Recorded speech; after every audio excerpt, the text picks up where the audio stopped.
on va peut-être s'intéresser de façon concrète à ce que vous avez réalisé. Professeur Tia, au niveau de la recherche, vous avez mis au point un procédé novateur de transformation de la banane plantain trop mûre en semoule de longue conservation et qui offre un double avantage, celui de réduire des pertes post-récolte et de réduire également la pauvreté chez les producteurs. Et ce procédé, je pense, a été implémenté par 3 coopératives. C'est cela. Concrètement, qu'est-ce qui vous a inspiré et comment ça marche? D'accord, merci bien.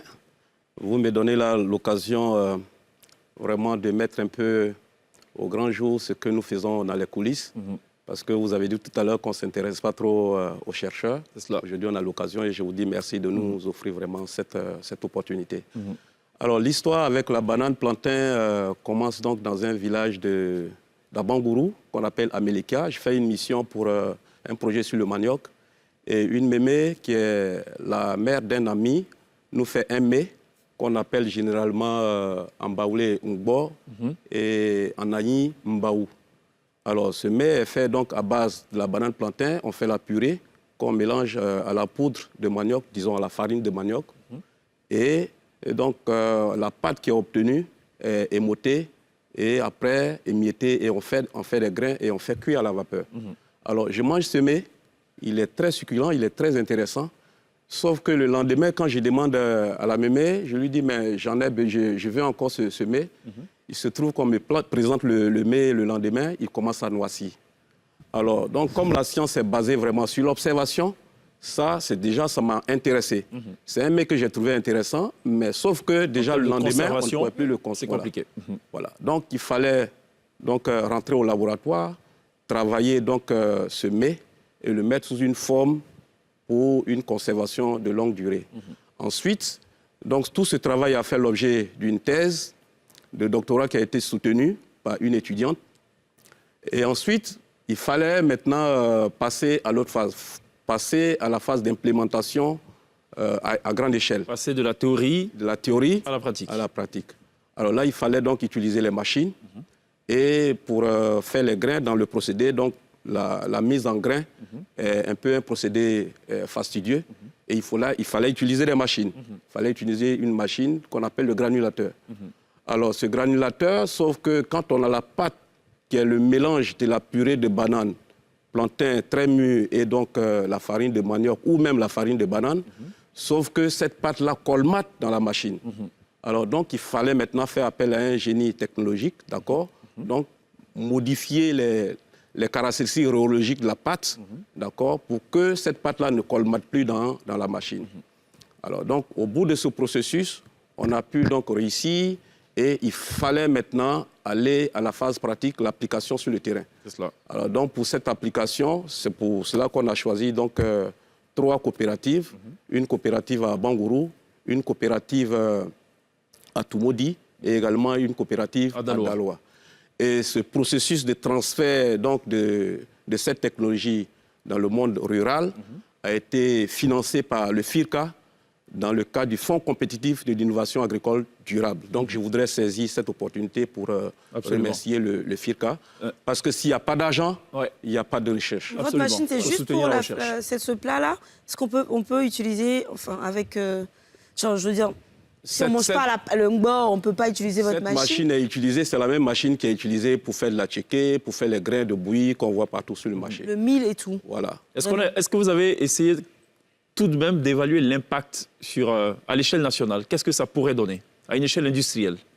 Oui, à l'échelle, on va dire, dans le processus de mise en place d'une innovation, il y a la phase de maturation. Donc la phase de maturation, il y a d'abord la science. La science, c'est donc ce qu'on a développé en laboratoire. On passe donc à une échelle plus grande. Donc tout ce processus-là, c'est la maturation.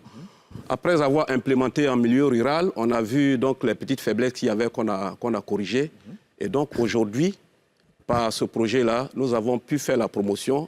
Et c'est le lieu donc, de faire un appel aux industriels qui pourraient être intéressés par cette technologie. Parce que ce n'est pas encore le cas. Oui. Quand je dis ce n'est pas encore le cas, c'est qu'à grande échelle... À grande échelle, oui, bien sûr. Voilà. Vous avez besoin, évidemment, c'est à ça que ça sert aussi la recherche, profiter au plus grand nombre, sinon à toute la communauté. Et pour le faire, il faut des financements. En tout cas, c'est ingénieux. Félicitations en tout cas pour cela. Pour cette, ça, je disais...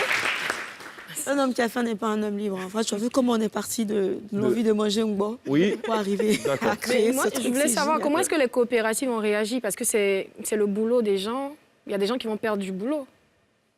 Non, les coopératives, si j'ai compris votre question, les coopératives sont des associations en milieu rural. Et donc, nous, notre travail qui a consisté à apporter le savoir, apporter des connaissances, donc ce que nous avons généré, nous avons transféré gracieusement aux populations. Comme le procédé est déjà breveté, donc ce procédé a été transféré gracieusement aux coopératives.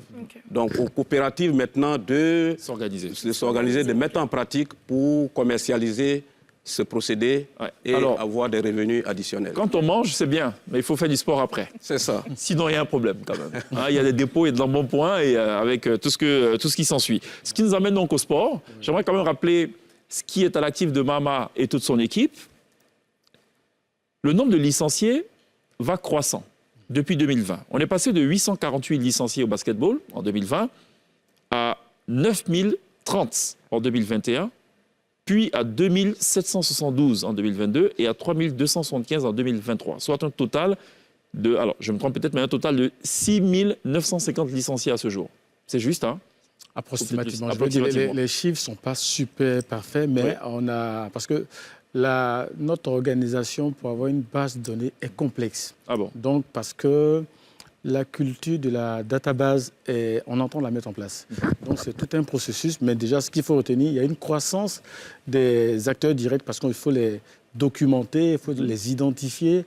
Parce qu'à terme, on souhaiterait que toutes les personnes qui pratiquent soient connues, les formateurs soient connus, de telle sorte à ce qu'on puisse avoir des étoiles sur les centres de formation et que si glisse à un fils ou une fille, elle peut choisir le centre étoilé pour pouvoir se développer en fonction. Quel est l'enjeu derrière ça? L'enjeu, c'est la performance, c'est la qualité de la formation, c'est l'éthique de la formation, c'est de prendre la place dans l'éducation de la jeunesse par le basketball.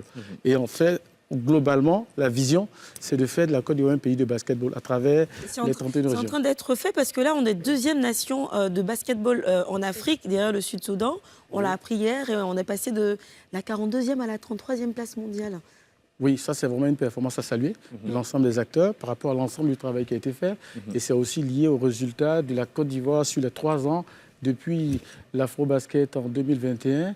On a été vice-champion Afro-Can et on a été première nation qualifiée pour la Coupe du Monde. On a fait une performance de haut niveau. Donc, je pense que c'est à saluer. Absolument. Et dans cette veine, justement, ce sont 185 clubs qui sont aujourd'hui répartis sur toute l'étendue du territoire. Les clubs affiliés, j'espère que les chiffres sont parfaits, j'espère, pour cette fois. Donc, le nombre de clubs affiliés est également en progression avec 55 en 2020, 59 en 2021 et 64 en 2023. Oui, ça c'est parfait. Ça, c'est bon. Oui, là, c'est bon. Voilà. Quand on n'a pas su les gros chiffres, on se trompe moins. Ça, c'est ce qu'il faut retenir. Et donc, Mama désigné meilleur dirigeant et la FIB meilleure fédération en 2022 aussi. Il faut le rappeler par Sport Plus également. Alors, je pense que dans cette performance, il y a aussi le fait qu'une année, vous avez fait venir des basketteurs des États-Unis, c'était ça? Tout à fait. Ça avait vraiment créé une vraie... un intérêt et il y a des éléments qui ne sont pas tangibles ici. C'est le nombre de parquets qui se construit à travers toute la Côte d'Ivoire. Aujourd'hui, il y a une adhésion de la jeunesse pour le basketball. Et d'ailleurs, je l'annonce ici. Moi, mon prix, c'est-à-dire les 10 millions, je vais réhabiliter 2 terrains, un à Tout-le-Pleu, un à San Pedro. C'est-à-dire ça va partir aux basketteurs en